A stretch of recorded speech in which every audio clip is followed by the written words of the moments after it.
শুক্রবার দুটি গরুকে বিশালগড় থেকে নিয়ে আসার সময় বটতলা জহর ব্রিজ সংলগ্ন এলাকায় আটক করে স্থানীয় কিছু যুবক। তারা দেখতে পায় গরুর গাড়ির ভেতর ছিল না কোনো রকম জল ও খাবারের ব্যবস্থা। গাড়িটিকে দীর্ঘ পথ ধাওয়া করে আটক করে যুবকরা। তাদের বক্তব্য, গোমাতা আমরা পূজা করি, গোমাতাকে এভাবে নির্যাতন করা হবে সেটা কোনোভাবেই বরদাস্ত করবে না যুবকরা।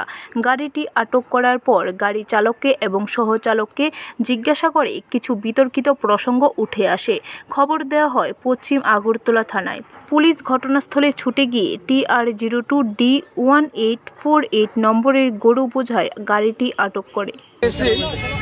আমাদের সংগঠনের তরফ থেকে, বিশ্ব হিন্দু পরিষদ বজরং তরফ থেকে যে আগে থেকে একটা জারি করা হয়েছে, ডিএমএ দেওয়া হয়েছে যে গরু যেন আজকে পাচার না হয় এবং গরুকে যেন, আমাদের গোমাতাকে যেন হত্যা না করা হয়। ব্যুরো রিপোর্ট, খবর ত্রিপুরা।